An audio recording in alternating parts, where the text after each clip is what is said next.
اب ایک ڈسکشن یہ آتا ہے تاریخ میں کہ مولا امیر المؤمنین علیہ السلام کی آپ جناب سیدہ سلام اللہ علیہ کے بعد دوسری زوجہ تھیں یا ان سے پہلے بھی کچھ ازواج تھے؟ تو ایک احتمال یہ دیا جاتا ہے کہ شاید حضرت ام البنین مولا امیر المؤمنین کے بعد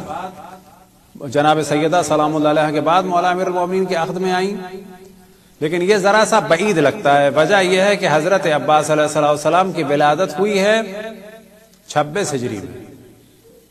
تو عام طور پر ڈسکس کیا جاتا ہے کیا اس دوران بچے نہیں ہوئے، کیونکہ 11 ہجری میں مولا امیر المومنین کی زوجہ حضرت فاطمہ سلام اللہ علیہ دنیا سے رخصت ہوئیں، اور پھر 11 سے لے کر یہ تقریباً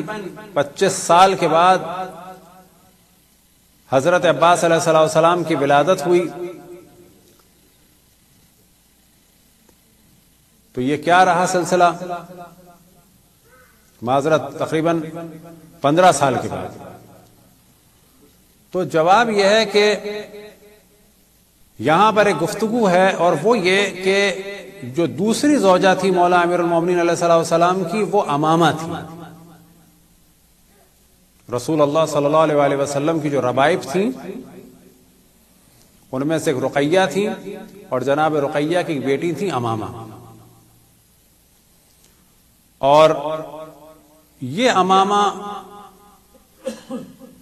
بچوں سے بہت زیادہ محبت کرتی تھی، لہذا جناب سیدہ سلام اللہ علیہ کی وصیتوں میں سے ایک وصیت تھی کہ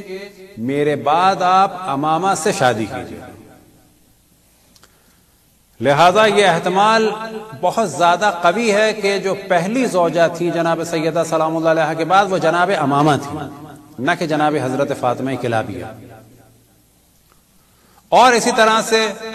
ان کے بعد والی جو زوجہ ہیں ان کے بارے میں بھی احتمال دیا جاتا ہے کہ وہ بھی حضرت فاطمہ کلابیہ سے پہلے تھیں، اور وہ تھی جناب خولہ، کہ جن کا لقب تھا حنفیہ، اور ان سے متولد ہوئے تھے جناب محمد حنفیہ۔ جناب محمد حنفیہ بڑے تھے، اور جناب امامہ سے متولد ہوئے تھے، کہ یہاں پر